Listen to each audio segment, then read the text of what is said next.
All right, how many open houses come with their own endless salad? Got spinach here. We've got sweet potatoes. We've got asparagus. We've got kale. We've got Everglades tomatoes. More spinach. Black-eyed Susan. More spinach. Sugar snaps. All the salad greens you could want. Manzano. Dinosaur kale. We got arugula. Sweet potatoes. You can eat the leaves too. Sweet potatoes. Collards. More sweet potatoes. Peppers. Some new peppers for you. More tomatoes. More sweet potatoes. All the onions you'd need. More kale. More tomatoes. Papaya. Lemongrass. More papaya. More tomatoes. More kale. More spinach.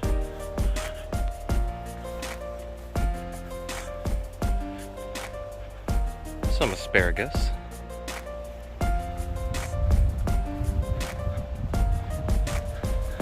Lemongrass.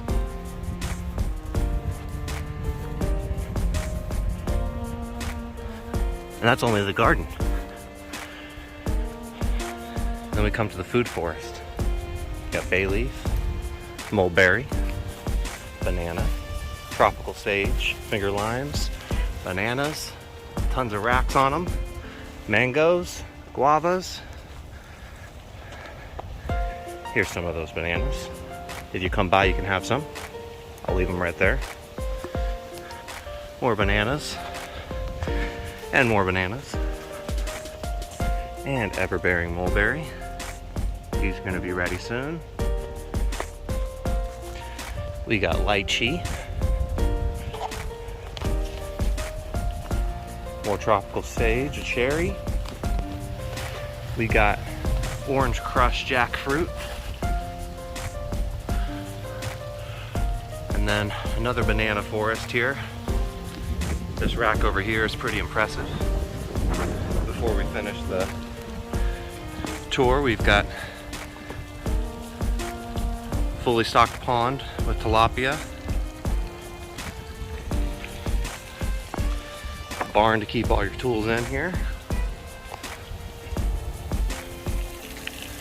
We got white sapote.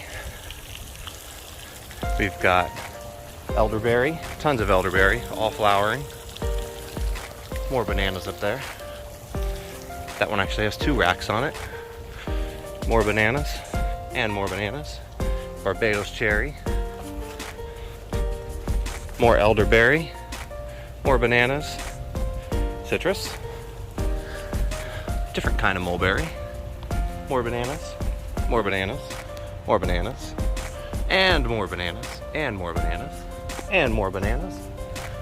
So if you like bananas, it's a pear tree, keeper I believe. It's a fig tree, dormant right now, but getting ready to put on new leaves.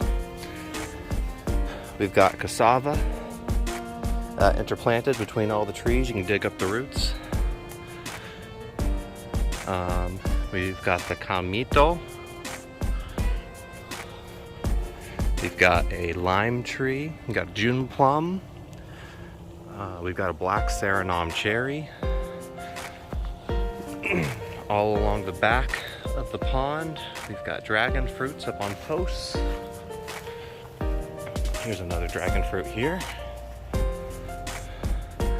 We've got a giant mulberry, which these will be ready soon too. Whole tree is covered with them. We've got a couple ice cream bean trees. We've got a lang lang tree if you want to make your own perfume. We've got this small little sapodilla here, and we've got this one that we've been eating off of for the past couple of years. There's a little baby fruit on it. There's a big one that'll be ready in a couple of weeks. Got a sugar apple that's coming out of dormancy. More cassavas scattered all throughout. We got a pecan tree, dormant. Got another big jackfruit tree here. More figs, more figs. More mangoes. Got little baby mangoes here starting. More ever-bearing mulberries. More cassava. Avocado. Getting some pretty flowers. Another avocado. Getting flowers. And this giant Kerry mango. Best mango you'll ever taste.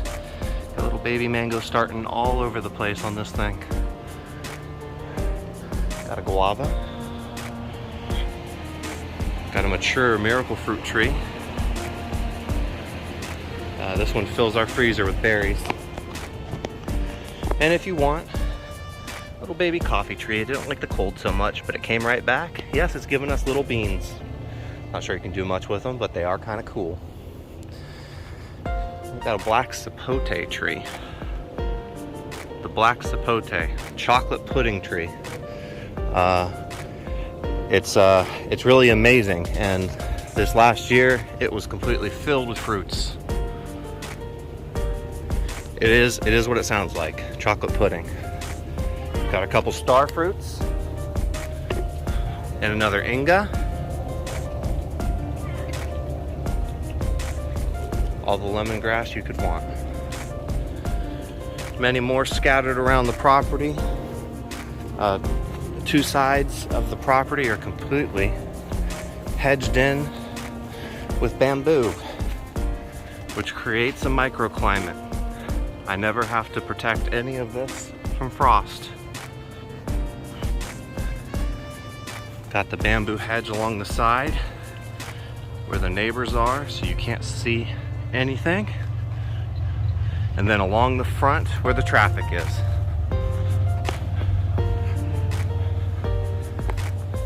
So if you're heading out to the Grant Seafood Fest and you're on the market for a house that has a food forest and a garden, stop by.